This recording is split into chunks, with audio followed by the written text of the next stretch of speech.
என்னுடைய தங்கை வந்து விட்டாளா? அம்மா அப்படியா? அக்கா தங்கா போது யாரோ ஒருவர் வருவது போல் தெரிகிறது. யார் என்று பார்க்கலாம். ஆனால் அத்தை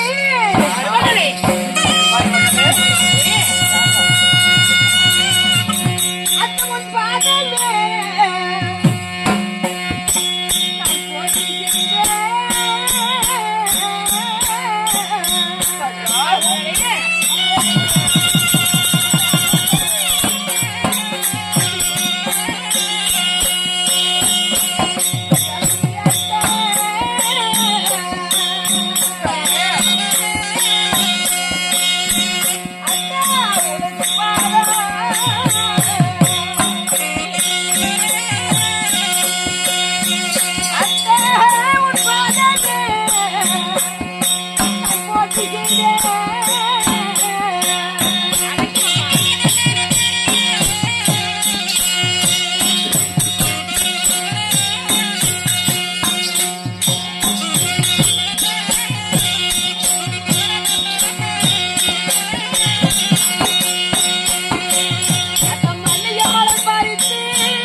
மருமகனே, செல்வமே.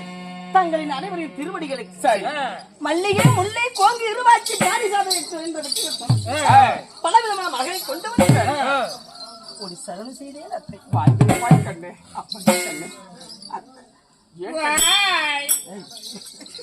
இல்ல, எங்களை காண வந்த நோக்கம் என்ன? அப்படி அத்தை, அதாவது அன்று வனவாசம் செல்லும் பொழுது தண்டகாரியானை வளர்த்திலே அப்பேற்பட்ட அழகை கண்டு ரசித்தேன். சரி சரி. இப்பேற்பட்ட வனத்தின் அழகை இனிமேல் எப்பொழுது காண்போம் என்று ஆசை கொண்டேன். வனத்தில் இருக்கும் போது சரி, அப்படி இருக்கும் பொழுது இன்று அந்த ஆசையை நிறைவேற்ற யார்? யாரி யாரு? உனது புத்திரனாகிய லட்சுமண பெருமாள் என்னை அழைத்து செல்ல இருக்கிறார். இன்றா வனத்துக்கா? ஆமா. யா கண்ணே, இன்னைக்கு ஆஞ்சநேயர் ஜெயந்தி. ஏண்டா மண்டையா புத்தியோடதா பேசுறியா? யா கண்ணே, மாசமா இருக்கிற பொண்ணு நீ வனத்துக்கு போனீங்கன்னா ரதத்துல போக வேண்டியது இருக்கும். ஏதாவது ஆபத்து வந்துச்சுன்னா என்னமா பண்ணுவ கண்ணு? அதாவது எப்பேற்பட்ட மருமகனாக இருந்தாலும் போக வேணாம். உன் வயிற்றில் இருக்கிற குழந்தைக்கு 5 மாத கர்ப்பஸ்திரியாக 5 இருக்கிறார். மாதம் கர்ப்பஸ்திரியா இருக்கிற உண்மைதான். உன்னுடைய வயிற்றில் வளரக்கூடிய குழந்தைக்கு ஏதாவது ஒரு ஆபத்து வந்து விட்டால் ஆமா. என்ன ஏதாவது ஆகிவிடும் கூறுகிறது. ஆபத்து நேர்ந்து விடும். இவ்வளவு காலமாக குழந்தைகள் கிடையாது. இப்பதான் புத்திர சந்தானம் உண்டாகி அப்படி இருக்கும் பொழுது போக வேண்டாம் என்று கூறுகிறீர்கள். 14 வருஷம் வனவாசம் போனீங்க, அப்ப குழந்தை இருந்துச்சா? இல்ல, அதனால நம்மளுடைய நாட்டிலே கால வைத்த விருப்பாடி 5 மாத கர்ப்பஸ்திரியா இருக்கிறாய். அப்படி வனத்துக்கு சென்று உனக்கு ஏதாவது ஒரு ஆபத்து நேர்ந்தால் எங்களுடைய மனம் தாங்குமா? ஆமா, 2 பேரும் சுருக்க மாட்டிக்குவாங்க. உங்களுடைய ஆசை சரியான ஆசைதான். உங்களுடைய எண்ணம் தவறானது நான் கூறவில்லை. அப்படி இருந்த போதும் ஒரு கற்பனையாகப்பட்டவள் எதுமே ஆசைப்பட்டாலும் அதை செய்து வைக்க வேண்டும் அல்லவா? சாம்பல் ஒருபடி அள்ளிட்டு வந்து கொடுங்க. இந்த அயோத்திமா நகரத்தில் நம்ம நாட்டுல என்ன இல்ல, உனக்கு என்ன வேணும்னு கேக்குறியோ நீ கேட்ட நேரத்துல எதுவும் தரமா? மாங்காய் தான் வேணும். மாங்காய் இருந்தா வாயில என்னத்தா வச்சு அமுத்த நம்ம தோட்டத்துக்கு போய் விக்கிட்டோம். கண்ணே, உனக்கு என்ன வேணும்னு என்னுடைய மகன் ராமன் கிட்ட ஒரு வார்த்தை சொன்னா போதும், கண் நிமிக்கிறதுக்குள்ள கொண்டு வந்து உன் காலடியில சேர்த்துவான். சொல்ல தேவையில்ல, நினைச்சா போதும். நினைச்சா மனதில் நினைத்தால் போதும். அப்ப இருக்கும் பொழுது வனத்துக்கு மீண்டும் ஏமா போகணுங்கிற வேண்டாம். அன்று கிடைக்காத ஆசை இன்று கிடைக்கிறது எனக்கு. அந்த அழகை காண்பதற்கு அம்மா மாசமா இருக்கிற பொண்ணு எது கேட்டாலும் கொடுப்பேன்னு சொல்றீங்க.